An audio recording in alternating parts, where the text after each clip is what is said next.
अस्सलाम वालेकुम।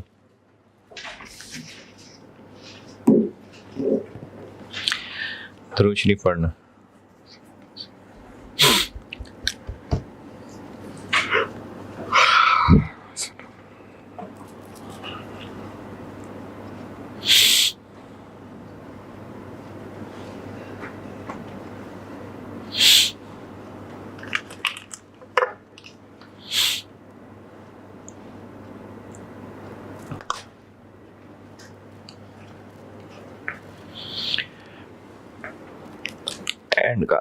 एंड कहाँ गया था मैंने?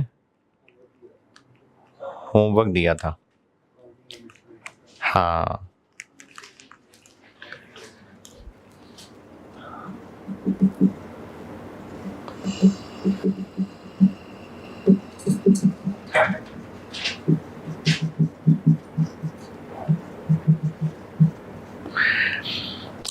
जी starting point 240,000, 28,800, 61,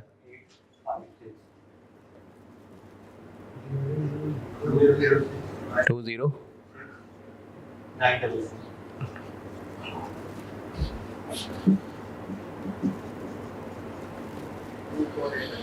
2433, 169,991,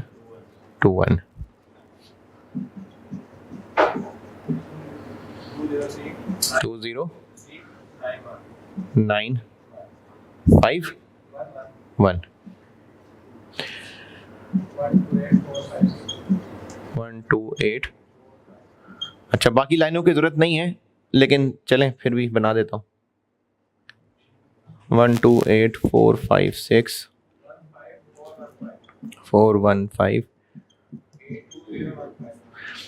82015, 9841,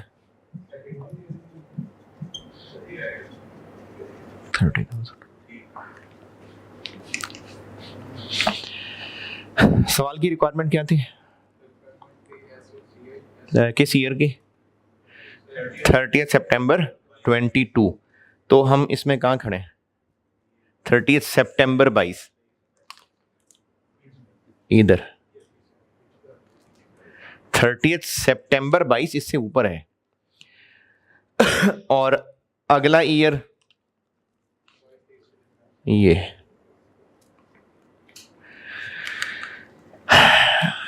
extracts income statement के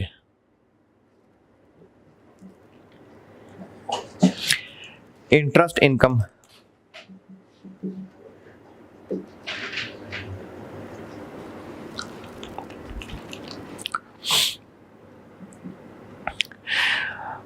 इंटरेस्ट इनकम होती है गुजरे हुए पीरियड से रिलेटेड। तो अभी इस वक्त ये जो आपको दो फिगर लिखी नजर आ रही हैं 28,800 और 24,833, ये किन 12 महीनों की हैं? 28,800 ये 12 महीने हैं और 24,833 वो ये वाले 12 महीने। लेकिन हमारा अकाउंटिंग ईयर आ रहा है यहां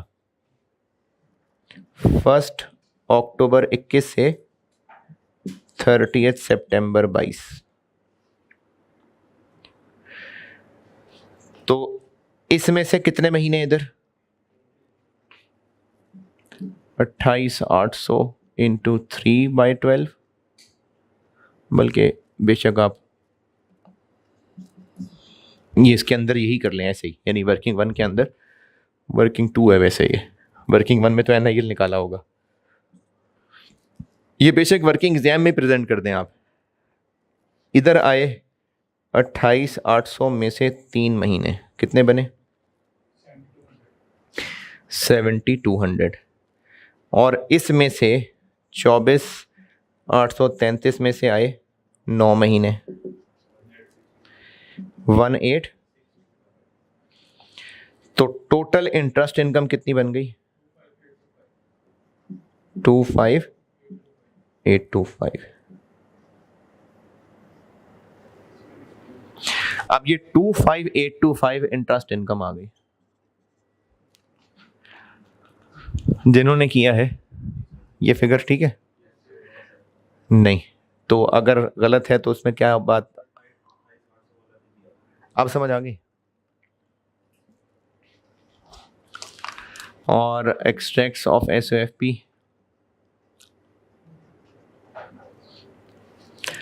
नॉन करंट एसेट्स और करंट एसेट्स। अच्छा, नॉन करंट एसेट्स और करंट एसेट्स का फार्मूला वो यूनिवर्सल किस्म का ही बताया था आपको।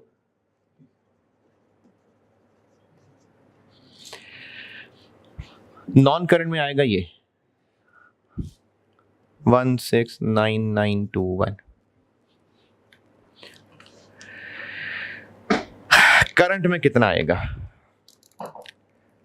अभी का लेजर बैलेंस जो कि है 206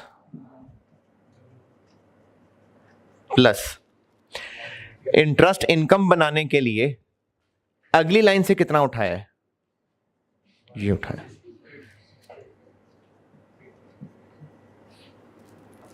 और माइनस ये जो नॉन करंट की है।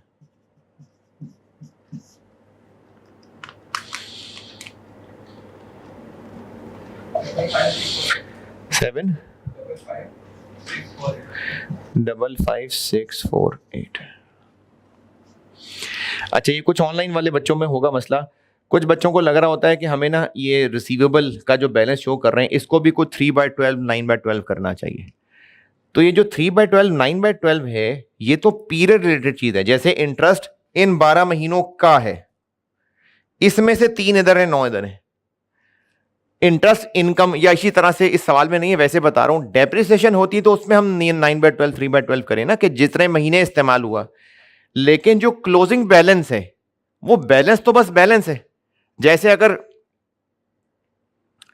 पीपी का बैलेंस शो कर रहे हैं, इस सवाल की बात नहीं कर रहा, वैसे कह रहा हूं, पीपी का बैलेंस शो कर रहे हैं, अभी 3 महीने पहले पीपी खरीदा था, तो डेप्रिसिएशन की कैलकुलेशन में 3/12 आएगा, या प्लांट की कॉस्ट को भी 3/12 कर देंगे। एसेट का बैलेंस तो एसेट का बैलेंस है, तो लीज रिसीवेबल में 9/12 3/12 नहीं है, सिर्फ इंटरेस्ट कैलकुलेशन के अंदर 3/12 9/12 है। रिसीवेबल का बैलेंस तो बस ये बता रहा है कि जब अगला साल ईयर एंड आएगा तो कितना बैलेंस रह गया होगा, तो ठीक है इतना रह गया होगा। तो रिसीवेबल्स के साथ नहीं है 3/12 एंड 9/12, सिर्फ इंटरेस्ट इनकम के टुकड़े करने हैं। और जो बैलेंस शीट का फार्मूला बताया था वो वही किया, अभी मैंने वही किया है। और टी अकाउंट बेशक बना के देख लें तो ये लेजर अकाउंट का बैलेंस यही आ रहा होगा।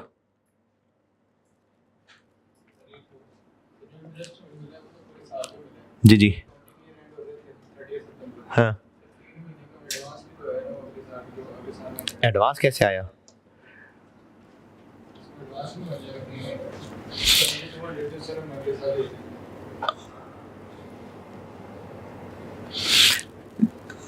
आप ये कह रहे हैं कि जो 28,800 मिला था ये इसकी बात कर रहे हैं?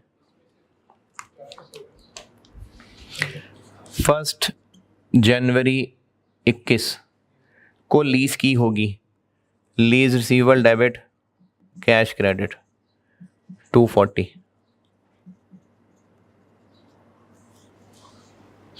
फिर 9 महीने गुजरे होंगे तो ईयर एंड आ गया होगा, lease receivable debit interest income credit कितना? 28,800 में से 9 महीने गुजरे होंगे, 21,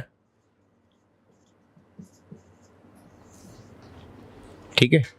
ईयर एंड आया था, कोई कैश नहीं मिला था, बस 9 महीने की इनकम बना ली थी। उसके बाद 3 महीने और गुजरे होंगे कि कैश मिलने का वक्त आ गया होगा, और वो जो 3 महीने और गुजरे होंगे चूंकि अब कैश मिलने लगा था,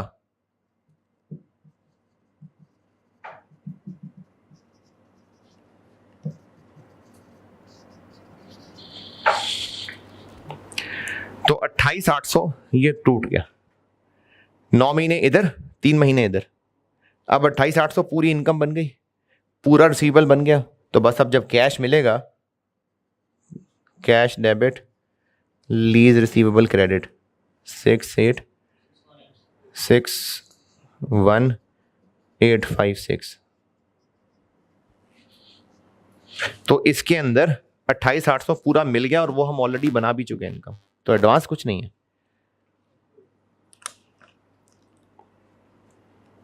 इसी तरह जब 2022 ईयर एंड आ जाएगा तो 30 सितंबर पे जाके lease receivable debit, interest income credit कितना, अब 24 में से 9 महीने 18625, और इसी तरह 31 दिसंबर 22 आएगा, बाकी 3 महीने की इनकम बनाएंगे और कैश रिसीव कर लेंगे।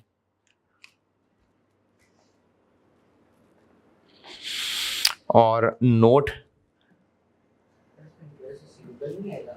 इंटरेस्ट रिसीवेबल के नाम नहीं आएगा ना लीज के अंदर। जब हम लोग इंटरेस्ट की एंट्री करते हैं और उसमें लीज रिसीवेबल डेबिट कर लेते हैं, तो वो जो भी इंटरेस्ट हम कमा रहे हैं वो लीज रिसीवेबल के अंदर ही डेबिट करते जा रहे हैं। ये ग्रुप में भी किसी बच्चे ने मुझे मैसेज किया था बहुत अर्सा पहले, इंटरेस्ट रिसीवेबल नहीं आएगा इसमें अलग से। वो अगर आप बजिद हैं इस पे इंटरेस्ट रिसीवेबल डालें तो गलत है, वो लीज रिसीवेबल के अंदर ही ये शामिल होगा, नेट इन्वेस्टमेंट इन लीज के अंदर ही डेबिट होगा ये। तो जो इंटरेस्ट कमाते जाएंगे वो नेट इन्वेस्टमेंट इन लीज में डेबिट होता जाएगा या लीज रिसीवेबल, तो इंटरेस्ट रिसीवेबल को अलग से जरूरत ही नहीं पड़ी अकाउंट की। तभी तो मैं यहां बैलेंस शीट में आपको ये इंटरेस्ट ऐड करवा रहा होता हूं, क्योंकि उसका डेबिट लीज रिसीवेबल ही में जा रहा है। यानी आप ऐसे कह लें कि, वैसे इस सवाल में ऐसा नहीं है लेकिन समझाने के लिए बता रहा हूं कि डेटर डेबिट सेल्स क्रेडिट, फिर मजीद इंटरेस्ट पड़ा, फिर से डेटर ही डेबिट, तो उसी लीज रिसीवेबल को ही हम दोबारा मजीद डेबिट कर रहे हैं। तो जब उसी को ही दोबारा डेबिट कर रहे हैं तो इंटरेस्ट रिसीवेबल क्यों बनाए? अगर कोई इंटरेस्ट अर्न हो भी चुका तो वो भी इसी के अंदर ही डेबिट हो गया, अलहदा से कोई इसका अकाउंट नहीं बनाना पड़ा। और मैच्योरिटी एनालिसिस में कितनी लाइनें आएंगी? यहां खड़े हम 4। तो मैच्योरिटी एनालिसिस में ईयर 1 2 3 4 61856 61856 61856, और इसमें साथ ऐड हो जाएगा GRV 81856।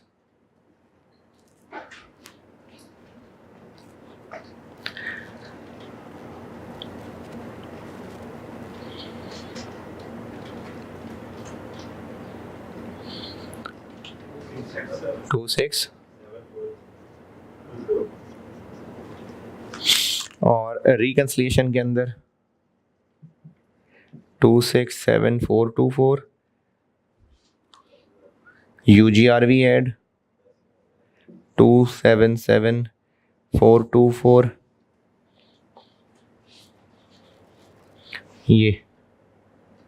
ये लेजर बैलेंस है।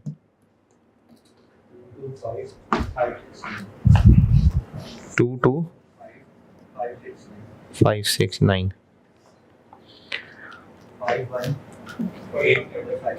8।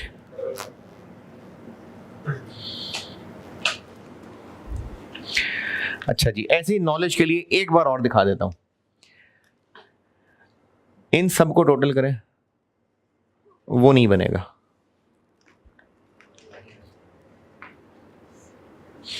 इन सब को चारों को टोटल करें, ये निकाल दें।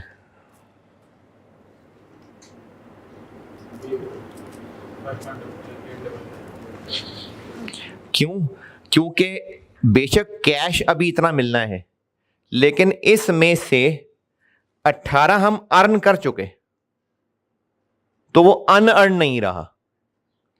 ये तीनों अनअर्न है और इसमें से इतना छोड़ के बाकी जो 7,000 कुछ बनता है वो अनअर्न है, तो वो ये चीज बनेगी। लेकिन खैर, आपको जिस तरह फार्मूला बना के सिखाया, एंड आंसर ये आ जाया करेंगे। ये था होमवर्क वाला सवाल। इसमें बताएं जो पूछना है। ठीक है जी, कुछ नहीं पूछना।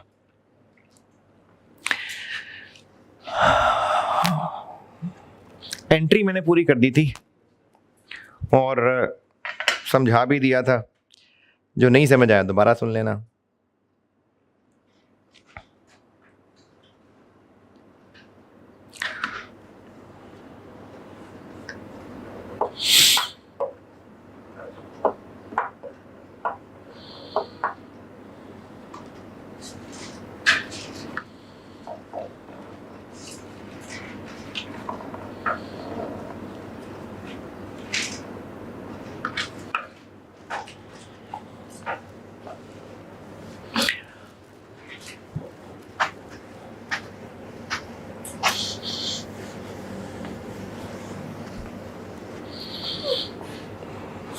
बता दूं सारा?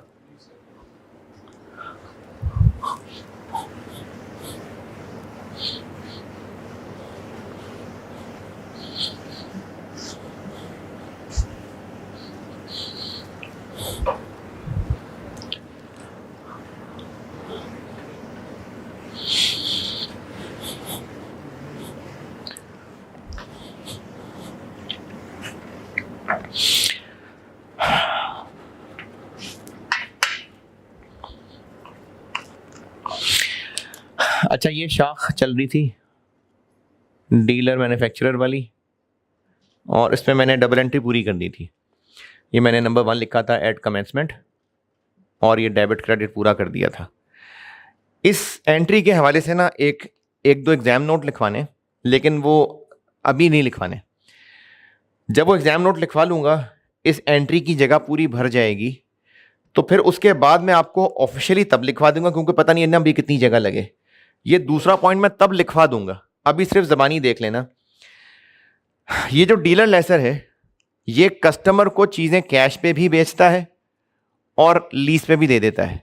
चाहे कैश पे बेचे तो भी आज सेल रिकॉर्ड कर रहा है, और फाइनेंस लीज पे दे तो भी आज ही सेल रिकॉर्ड कर रहा है। ये अपने एजेंट्स को कमीशन किस बात की देता होगा? कस्टमर घेर के लाने के लिए ना। तो वो कस्टमर घेर के ला रहा है, चाहे वो कैश कस्टमर है चाहे लीज वाला कस्टमर है, उसको वो कमीशन दे रहा है। तो चाहे कैश पे सेल कर रहा है चाहे लीज पे दे रहा है, सेल्स आज ही रिकॉर्ड हो रही है ना। तो कमीशन एक्सपेंस कब बनना चाहिए? आज ही, ओवर लीज टर्म अभी बनना चाहिए। तो ये जो डीलर लेसर हुआ करेगा, ये जो आईडीसी नस्ल के एक्सपेंसेस हुआ करेंगे, इनको ये फॉरेन एक्सपेंस बना लिया करेगा। ये मैं आपको बाद में लिखवा दूंगा, क्योंकि पता नहीं ना इसमें कितने एग्जाम नोट में कितनी जगह आपकी लगे, तो उसके बाद मैं आपको ये अंग्रेजी लिखवा दूंगा।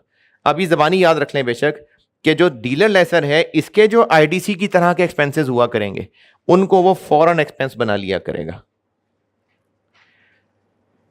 यानी क्या एंट्री कर लेगा इनकी? Expense debit, cash credit.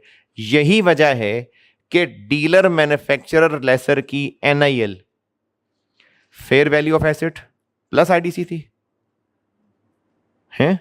Plus IDC नहीं थी, क्योंकि वो उस आईडीसी को एक्सपेंस बना रहा है, लीज रिसीवेबल में डेबिट ही नहीं कर रहा, जबकि फाइनेंसर लेसर लीज रिसीवेबल में डेबिट कर रहा था।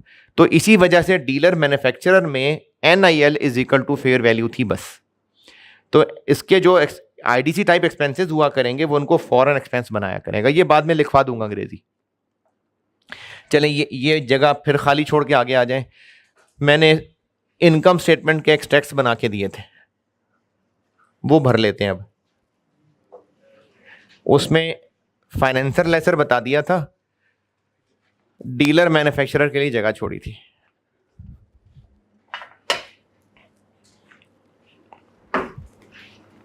एक मिनट होल्ड करना।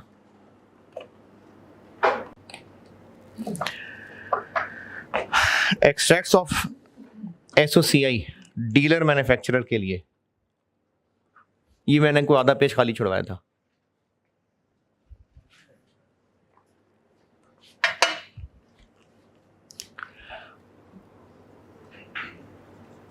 एक्सट्रैक्ट्स ऑफ एसओसीआई एसओएफपी पढ़ाए थे ना, तो मैंने डीलर मैन्युफैक्चरर के लिए आधा पेज खाली छोड़ा था, वो भर लेते हैं अब।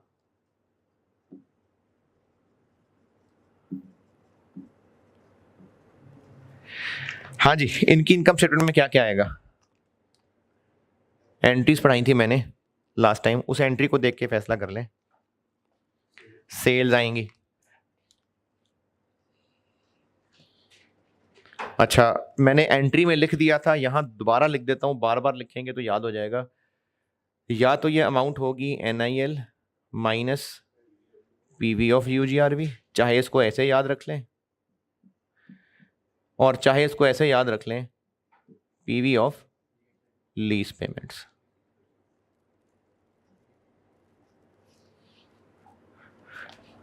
अच्छा, ऐसा नहीं है कि किस सवाल में ऐसे करना है किस सवाल में ऐसे करना है, नहीं, हर सवाल में एक ही जैसे ही है। ये तो एक ही इक्वेशन की एक तरफ वो लिखा हुआ था, एक तरफ ये लिखा हुआ था। और क्या आएगा इनकम स्टेटमेंट में?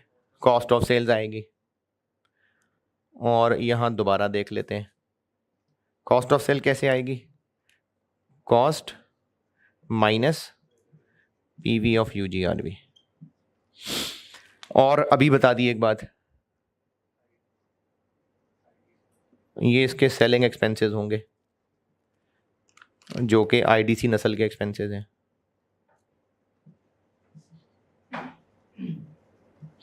और इसकी इनकम स्टेटमेंट में क्या आएगा?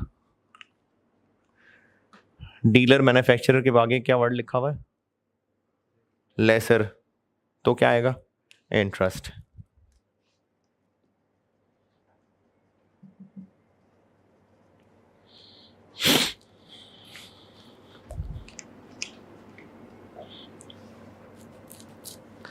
अच्छा, किसी भी साल की इनकम स्टेटमेंट हो, हर साल में यही आया करेगा। फिर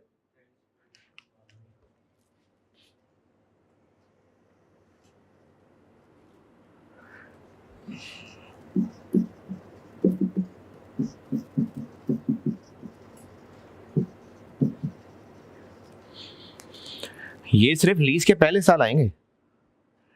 सेल्स हर साल थोड़ी रिकॉर्ड हो रही है, सेल्स तो सिर्फ पहले दिन रिकॉर्ड हो रही है। हाँ, ये हर साल आएगा।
अच्छा, और कोई पेज तो नहीं खाली छोड़ा हुआ?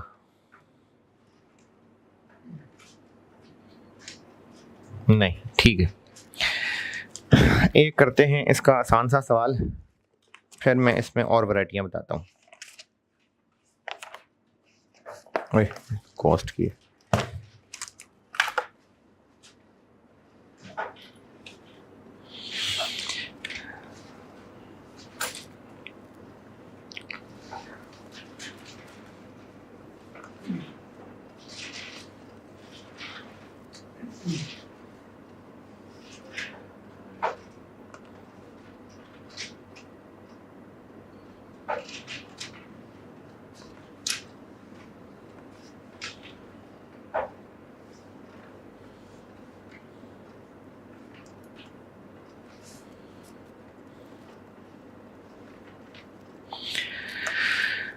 अच्छा जी, आप आ जाइए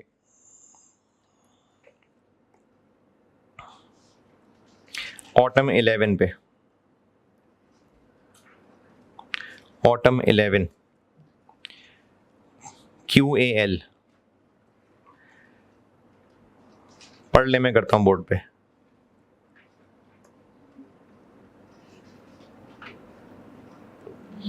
ऑटम 11 अटेम्प्ट है QAL, क्वार्ट्ज ऑटो लिमिटेड। पढ़ ले, मैं करता हूं।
अच्छा वो मेरे ख्याल में मैंने जीटी में ना ये बात नहीं लिखी थी, जब मैंने नोट बताया था डिस्क्लोजर्स, तो मैंने उसमें बात लिखी थी ये फॉर ऑल लेसर्स है।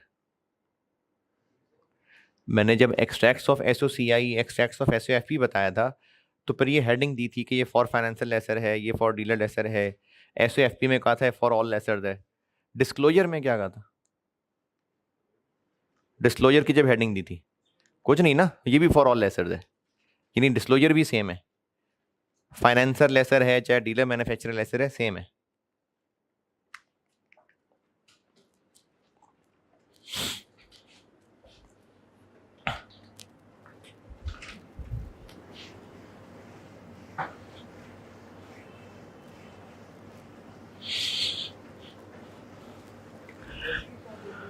है क्यों ज्यादा हो गया? 2 दिन लगेंगे।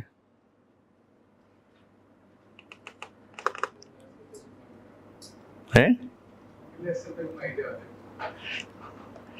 बस लेसर खत्म हो रहा है।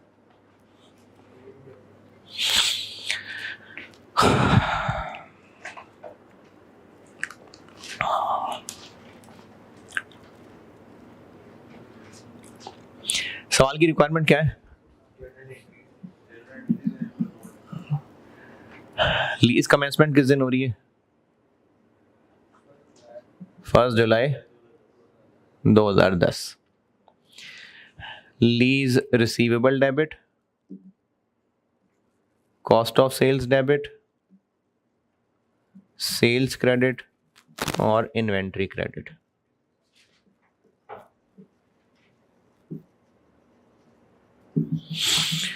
अच्छा, सबसे पहला मसला ये कैसे पता चल रहा है कि डीलर लेसर का सवाल है? तो जब डीलर मैन्युफैक्चरर लेसर का सवाल होगा ना, तो वो बिल्कुल सवाल पढ़ के पता चला करेगा। जैसे इस सवाल की पहली ही लाइन में लिखा हुआ है, is engaged in the business of manufacturing of trucks, तो पता चलेगा मैन्युफैक्चरर लेसर है। इसी तरह से सवाल तो बेशक मैं यही कराने लगा हूं, लेकिन वैसे पढ़ा रहा हूं। स्प्रिंग 16 देखें, स्प्रिंग 16, स्प्रिंग 2016, शालीमार इंडस्ट्रीज। पहली line, is engage in the manufacturing of tractors, ठीक है। स्प्रिंग 19, स्प्रिंग 19, पहली लाइन, डीलर। तो ये डीलर और मैन्युफैक्चरर लेसर का सवाल होगा तो पता चल जाएगा। और अगर डीलर मैन्युफैक्चरर नहीं होगा तो ऐसी बात नहीं लिखी होगी, तो फिर फाइनेंशियल लेसर होगा। ठीक है।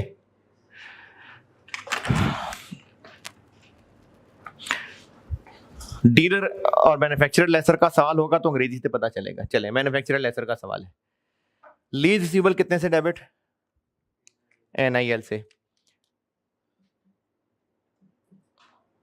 एनआईएल निकाल लेते हैं।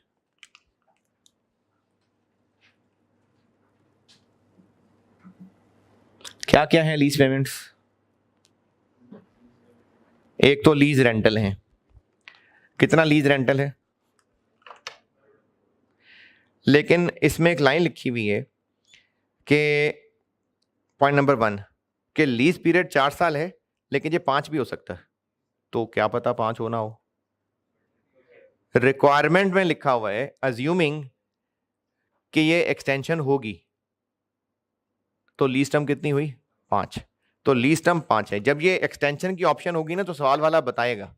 इसी तरह टर्मिनेशन की ऑप्शन होगी तो सवाल वाला बताएगा। तो सवाल की रिक्वायरमेंट में बता दिया कि 5 साल होंगे, तो लीज टर्म हो गई 5 साल। अब ये जो बाकी चीजें लिखी हुई हैं इनकी अंग्रेजी शायद किसी को मसला हो रहा हो।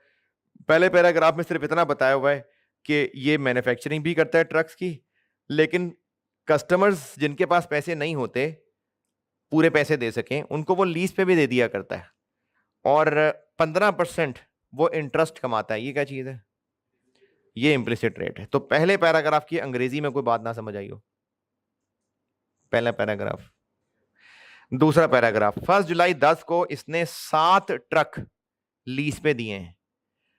अब ये जो 7 ट्रक दिए हैं, इसमें आपको ये एहतियात करनी पड़ेगी कि जो 7 ट्रक हैं, ये नीचे डेटा पर ट्रक बताया होगा कि सातों का टोटल बताया होगा, इसमें एहतियात करनी पड़ेगी। जैसे point number 2, EGTC has guaranteed residual value of 360 for each truck. Point number 4, cost of each truck, outright sale price 13.5 lakh पर ट्रक। पॉइंट नंबर 3 में क्या है? अब ये एक ट्रक की है या सातों की है, कैसे पता? पर ट्रक नहीं लिखा हुआ, और थोड़ी सी अकल लगा लेते हैं कि 13 लाख का तो एक ट्रक है, तो 27 लाख की एक इंस्टॉलमेंट थोड़ी होगी। तो इसलिए ये जो लीज रेंटल है ये 7 की टोटल दी हुई है, जबकि जो बाकी इंफॉर्मेशन है वो ईच ट्रक की है। तो ये एक डाटा का ना इसका ख्याल रखना होता है कि सवाल में एसेट एक है या एक से ज्यादा है।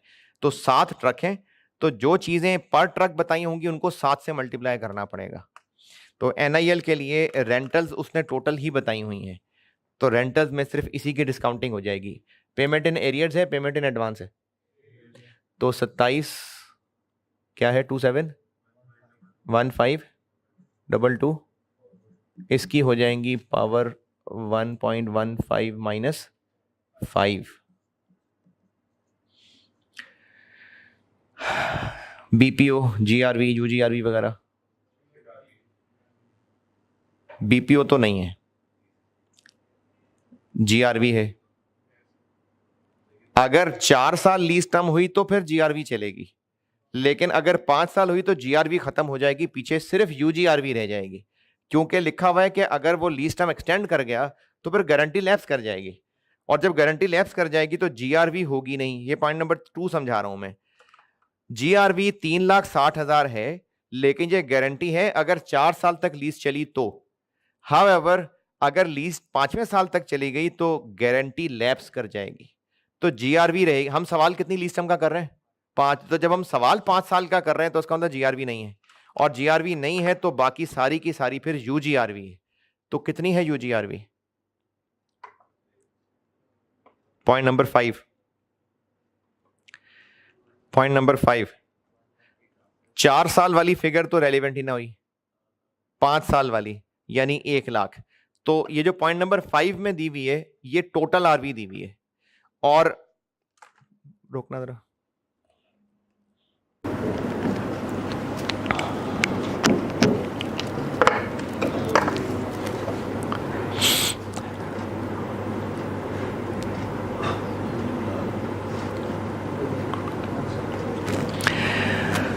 पॉइंट नंबर 5 में टोटल रेजिडुअल वैल्यू दी हुई है। अब जब टोटल रेजिडुअल वैल्यू दी हुई है और हम 5 साल का सवाल लेके चल रहे हैं तो GRV रही ही नहीं, तो यही सारी की सारी UGRV बन गई। लेकिन हम इस वक्त एक ट्रक की कैलकुलेशन कर रहे हैं, सातों की, तो हम 1 लाख नहीं लिखेंगे, 7 लाख लिखेंगे, पावर 5। तो NIL बन गई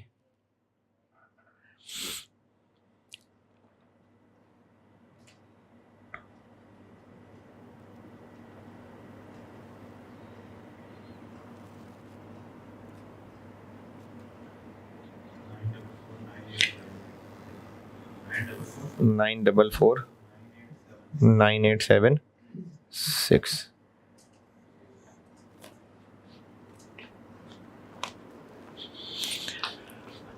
9449876। अच्छा, अगर आप रुपीज इन 1000 कर रहे होते तो ये 9450 बन जाता, तो वो भी ठीक है। ये आ गया लीज रिसीवेबल। अब चूंकि UGRV भी है तो सेल्स की अमाउंट होगी ये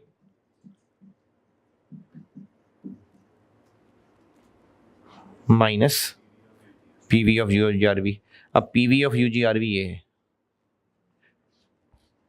ये कितनी है?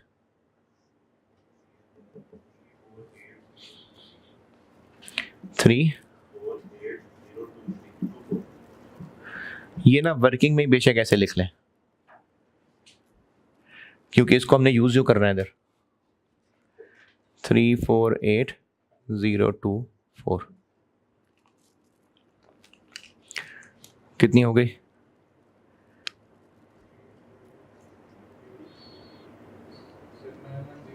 91018552। अच्छा, मैंने सेल्स की फिगर बताई थी आपको, NIL माइनस पीवी ऑफ यूजीआरबी या फिर पीवी ऑफ लीज पेमेंट। तो पीवी ऑफ लीज पेमेंट यही है ना, यानी आप इसमें से ये माइनस कर दें तो यही बच जाएगा पीछे। और इन्वेंट्री कितने से क्रेडिट होगी? कॉस्ट से।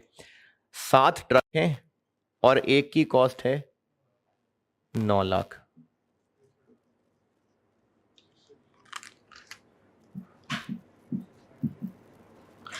और कॉस्ट ऑफ सेल्स डेबिट होती है कॉस्ट माइनस पीवी ऑफ यूजीआरबी। तो कॉस्ट है इसकी 63 माइनस ये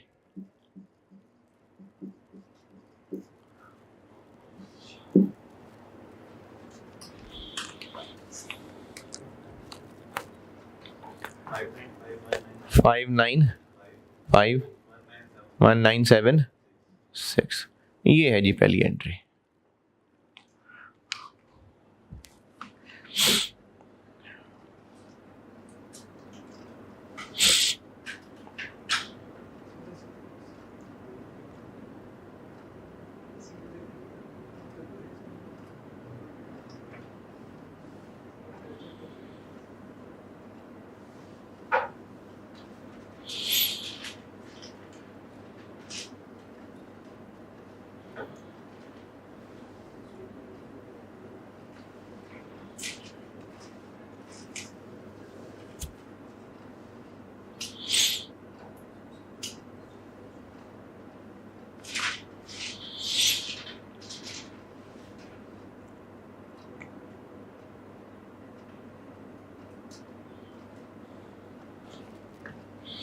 पहली एंट्री में कोई मुश्किल परेशानी?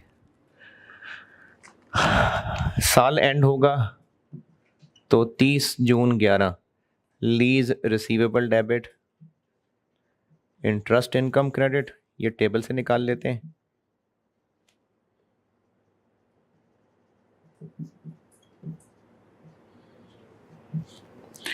और 30 जून 11 cash debit, lease receivable credit 2715224।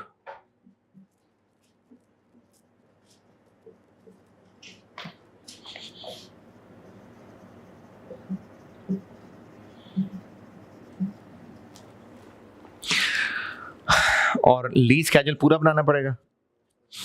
नहीं।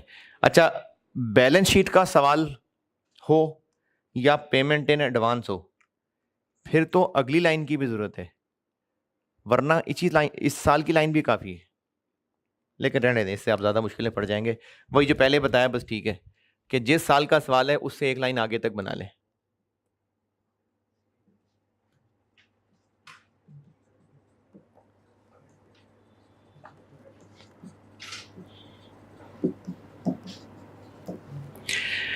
तो ये बन गया 9449,876। पहला इंटरेस्ट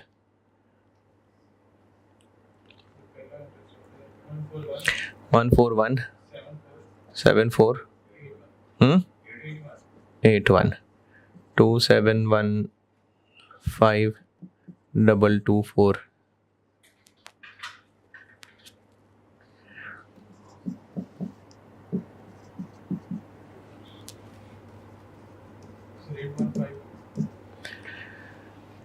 इधर 8152-133।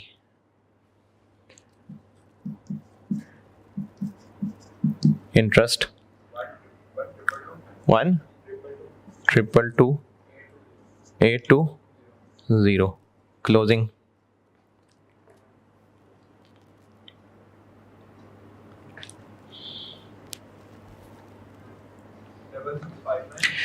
6659,729। चलें, ये 2 लाइनें काफ़ी हैं।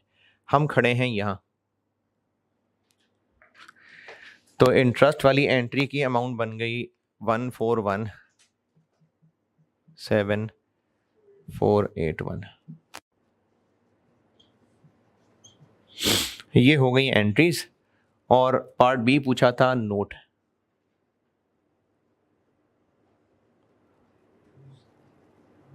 Net investment in lease.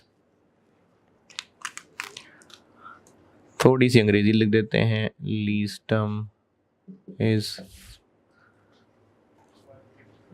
4 years, extendable up to 5 years. Rental is payable annually in arrears. GRV is valid up to 4 years. चलो काफ़ी। Maturity analysis.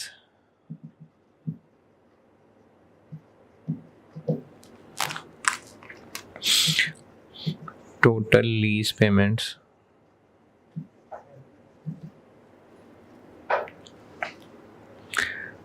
are receivable as 5 साल हमने लीज टर्म ली है, एक गुजर गया तो 4 रह गए। Year 1, year 2, year 3, year 4। 2715 2715224 2715224 और इसमें चौथे साल में आके जीआरवी ऐड हो जाएगी जो कि है ही नहीं।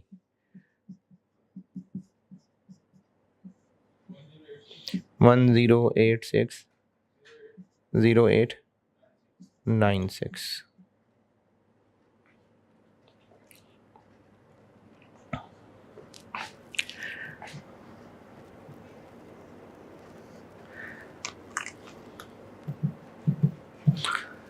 reconciliation।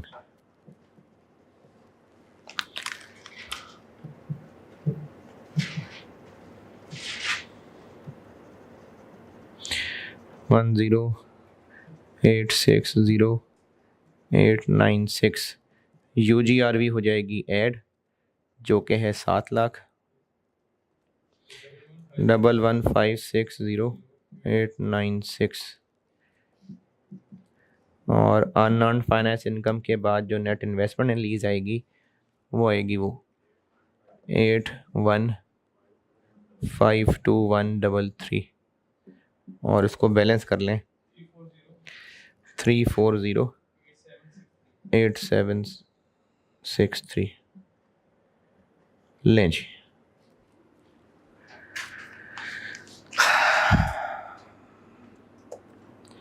आठ और 7 15।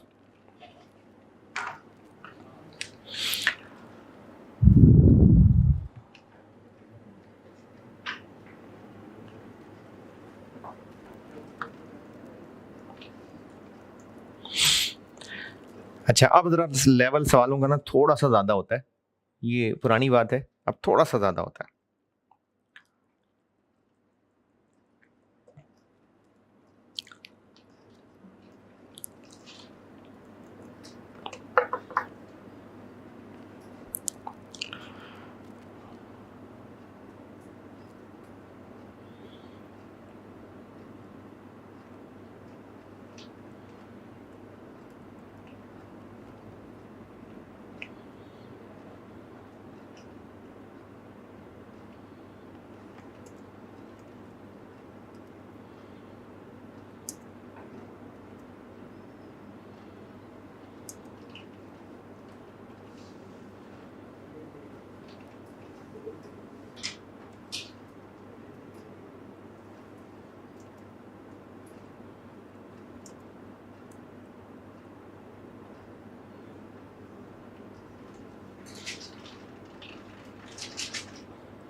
हाँ जी, इसमें बताएं, कोई मसला है तो है?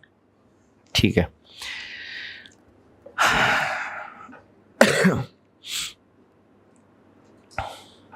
अच्छा, 2 सवाल होमवर्क तो कर ही लेंगे हैं? नहीं, कल नहीं है क्लास। देखो, आसान आसान से सवाल हैं, 2 तो कर ही देंगे ना, क्योंकि इसके बाद के जो सवाल है ना उनमें लेसी भी टेस्ट हो रहा है, तो वो फिर लेसी के बाद, आल्दो के लेसर के भी 1-2 आसान सवाल हैं, तो 2 सवाल कर देंगे तो बहुत मेहरबानी आपकी। कर देंगे? चलें, बहुत अच्छी बात है यार। 1 सवाल कर दें आप, स्प्रिंग 16, स्प्रिंग 2016,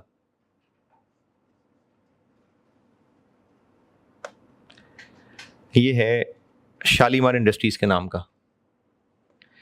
एक ये कर दें, आसान सा ही है, यानी ऐसा ही समझ लें, बल्कि इससे भी शायद हल्का था, नहीं इतना ही था, वो भी 15 नंबर का था। एक स्प्रिंग 16 कर दें, और एक थोड़ा सा ऊंचा सवाल है क्योंकि उसमें रेंटल की अमाउंट चेंज हो रही है, यानी पहले कुछ और रेंटल है, उसके बाद कुछ और है, थोड़ा सा अच्छा सवाल है निस्बतन, वो है जी ऑटम 18, गोवा लीजिंग लिमिटेड। अच्छा, इस सवाल में देखें कहीं लिखा हुआ है कि डीलर मैन्युफैक्चरर, ऑटम 18 देखें पहली लाइन, कहीं ऐसा कुछ बताया हो कि इनका क्या बिजनेस है? नहीं ना, तो फिर ये फाइनेंशियल लेसर है।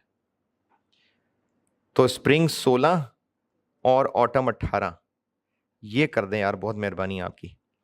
लेसर पे ना एक क्लास मैंने और लगानी है, अभी चल रही है क्लास, इख्तितामी कलमात नहीं है, अभी क्लास चल रही है। लेसर पे मैंने एक क्लास और लगानी है, उसके बाद फिर इंशाल्लाह 2 क्लासों की कोशिश है कि लेसी हो जाए उसमें, नहीं हो सका तो चलो एक और लगा लेंगे। लेकिन लेसर में एक क्लास अभी और लगनी है, क्योंकि लेसर की जो एक और गहराई का लेवल है ना, तो वो उस अगली क्लास में पहुंचाऊंगा। ये अच्छा, अभी तक क्या मुश्किल है वैसे? चीजें ज्यादा है और क्या मुश्किल है? कोई मुश्किल नहीं। लीज का सवाल है बहुत इंपॉर्टेंट, यानी एग्जाम में ये बहुत इंपॉर्टेंट सवाल है।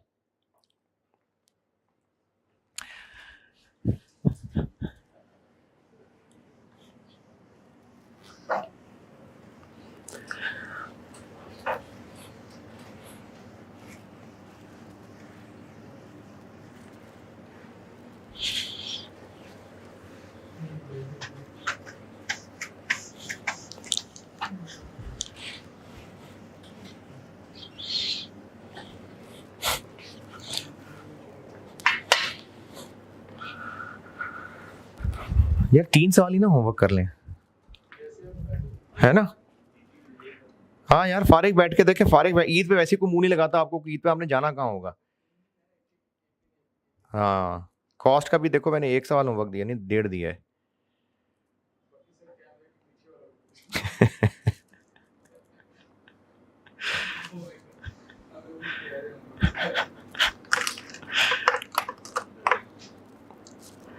चले, तीसरा सवाल ना हस्बे तौफीक, ये अच्छा, इस अटेम्प्ट का ना जब तक सोल्यूशन नहीं आता ना तब तक मैं इस अटेम्प्ट को हाथ नहीं डालता होता, तो ये ऑटम 22 अटेम्प्ट का सवाल दे रहा हूँ। अच्छा, ये जो पैक की बुक है इसके सोल्यूशन मैं अपडेट किया करता था 2019 तक, उसके बाद फिर मेरी ये बुक मैंने छोड़ दी थी, इनफैक्ट पैक ही छोड़ दिया था। तो उसके बाद फिर इसमें जो बाकी पीछे सोल्यूशन है वो प्रॉब्ली आई के वाले ही कॉपी किए मैं, तो मैंने ना इसलिए फिर इसके बाद वाले जो अपने फॉर्मेट के बनाए हुए होंगे वो मैं आपसे वैसे शेयर कर लिया करूँगा। तो मैं आपको ऑटम 22 अटेम्प्ट का क्वेश्चन 1 हस्बे तौफीक होमवर्क कह रहा हूँ। आसान सा सवाल था इसलिए हस्बे तौफीक, वैसे तो बाकी 2 भी पता नहीं रिजल्ट से पहले करने हैं आपने कि नहीं करने, लेकिन चले मैं तो डिस्कस करूँ ना। एक मैंने सवाल दिया है स्प्रिंग 16 शालीमार के नाम से है, एक दिया है ऑटम 18 गोवा के नाम से है, और एक कह रहा हूँ क्वेश्चन नंबर 1 ऑटम 22, ये हस्बे तौफीक है। मैं खैर तीनों ही डिस्कस कर दूंगा,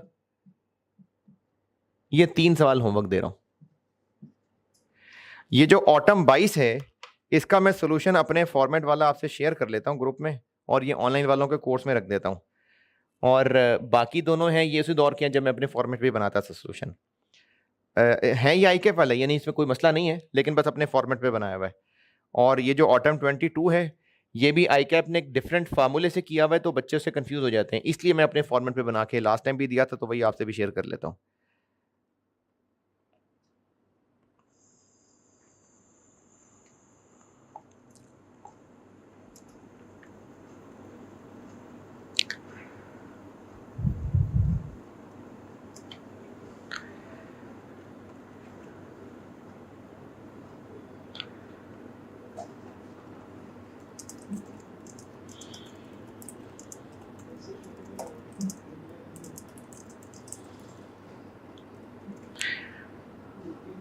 चले, मैंने टीए को भेज दिया, वो शेयर कर लेगा। ये ऑनलाइन वालों के कोर्स में रख देता हूँ मैं।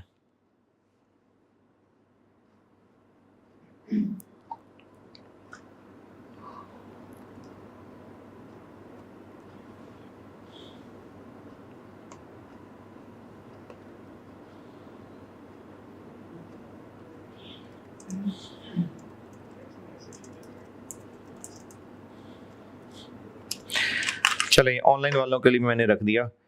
एनएल नाम था लेसर का, और ऑटम 22 क्वेश्चन नंबर 1, ये हस्बे तौफीक। एक कैलकुलेशन देख लें, ये आपको पेपर में करनी पड़ सकती है। अच्छा, अब ये डीलर, मैन्युफैक्चरर, फाइनेंसर सबसे बाहर निकल के अब सब लेसर की बात हो रही है। आपको सवाल में रेंटल कैलकुलेट करनी पड़ सकती है। एग्जाम क्वेश्चन में लीज रेंटल आपको कैलकुलेट करनी पड़ सकती है।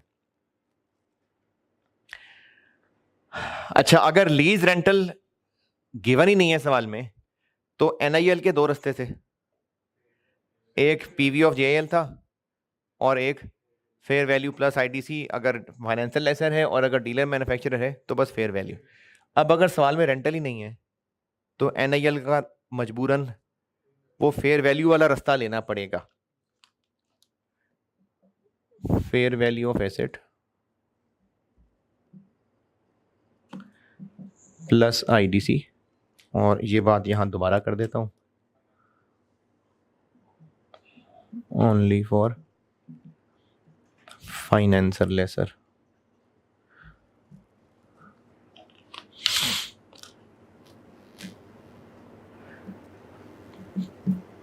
अच्छा, ये मैं आपको ना परफेक्ट किस्म का फार्मूला नहीं बना के दे रहा, मेन बातें लिख के दे रहा हूं।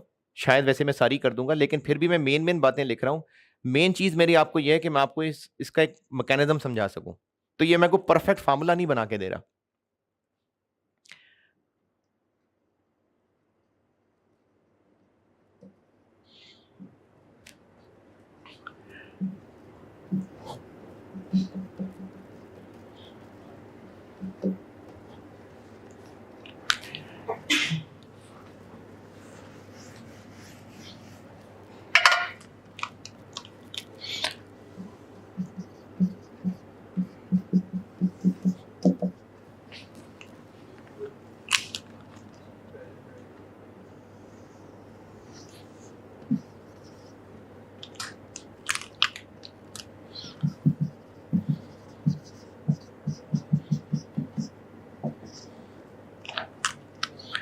अच्छा, इसको मैंने और क्यों कर दिया,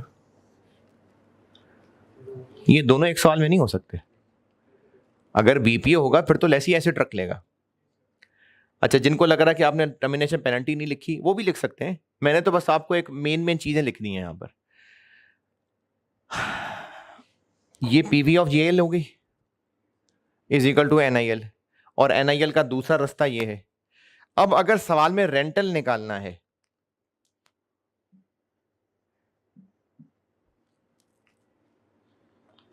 तो कैलकुलेट नहीं हो सकता? हो सकता है, लिखना है तो और सवाल कर दें एक।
FR1 में 16 लिखा हुआ था ना, मैंने 16 लिखा हुआ था ना।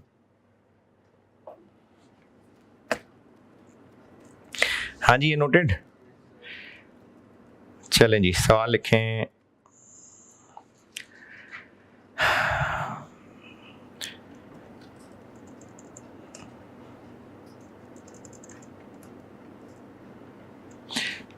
Fair value of asset, fair value of asset 2,10,000 to 10,000। IDC paid by lesser, IDC paid by lesser 10,000।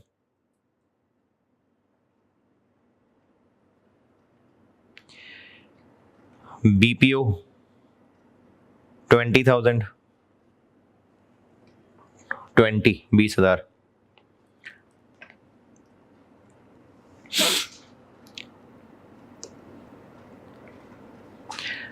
और implicit rate 12%, 12%। Lease term 5 years। Implicit rate 12% है, लीज टर्म 5 साल है।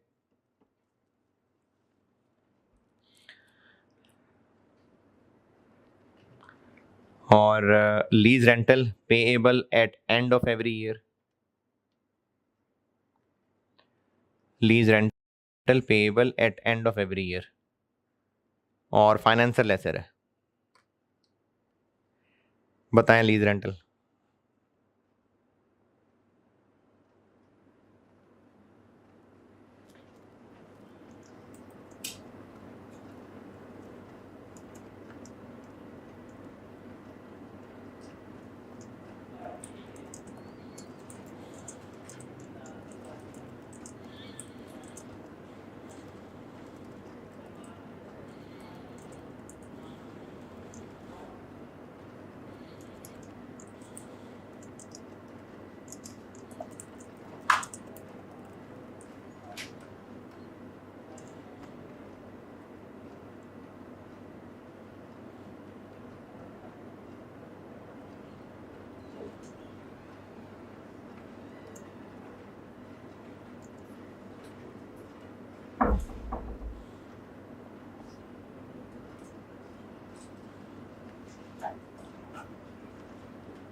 फाइव 57882। फेयर वैल्यू हो गई 210, IDC हो गया 10, रेंटल पता नहीं 1 माइनस 1.12% पावर 5 प्लस 20,000 BPO है 1.12 पावर -5। यहाँ से R निकालना है। 57882। चलें एक एडवांस का कर दें फिर छुट्टी।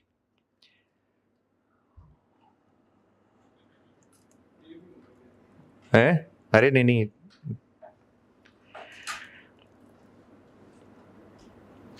लीज टर्म 3 साल, lease term 3 years।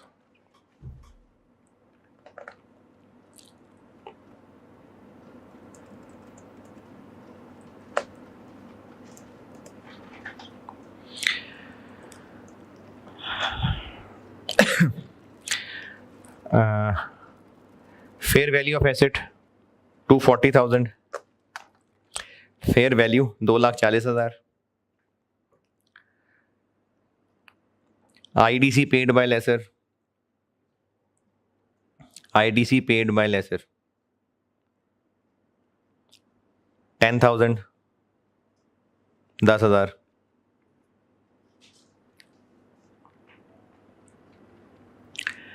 Implicit rate 12%, 12%।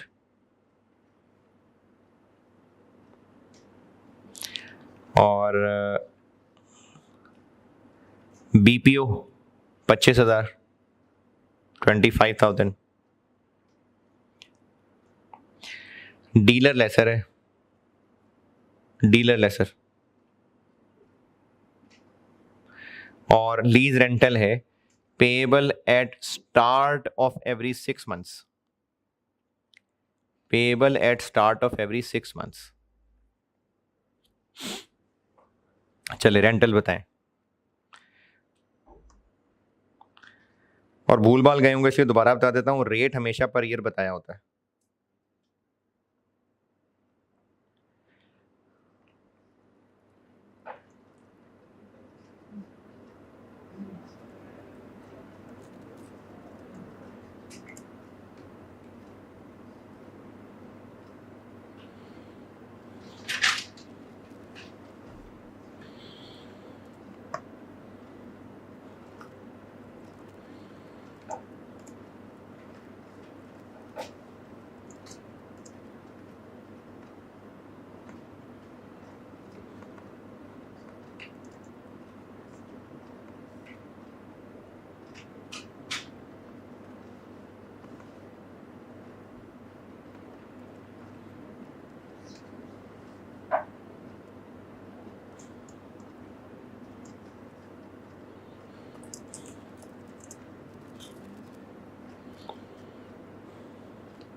Four to करीब करीब है वैसे। हाँ जी,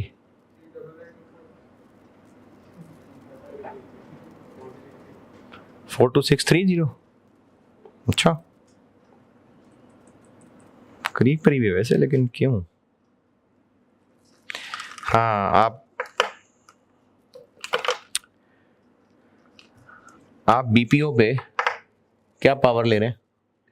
नहीं, जब रेट 6 महीने के हिसाब से चलना है तो फिर डिस्काउंटिंग 6 महीने वाली ही होनी है। यानी इस पे फिर आपने 12% नहीं यूज करना, इस पे भी 6% यूज करना है, इधर भी 6 यूज करना है, वरना मिसमैच हो। देखो डिस्काउंटिंग क्यूएम में बचपन में शायद एक चीज पढ़ी हो कि रेट कंपाउंडेड एनुअली के सेमी एनुअली। तो अगर रेंटल 6 महीने वाला है ना, इसका मतलब रेट भी उसके हिसाब से ही है। तो फिर आपने हर चीज की डिस्काउंटिंग 6 महीने को सामने रख के करनी है।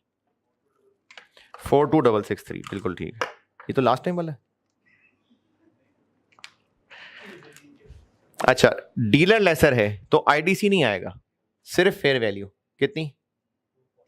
240।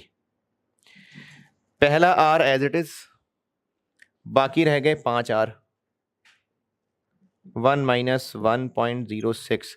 12% रेट साल का होता है, 6 महीने है तो एक दफा का बन गया 6%, पावर -5।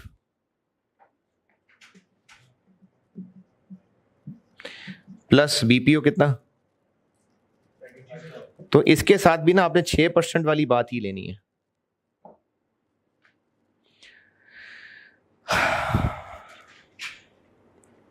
ये वहां चला जाएगा, ये दोनों आर कॉमन हो जाएंगे, तो पीछे रह जाएगा 1 प्लस ये।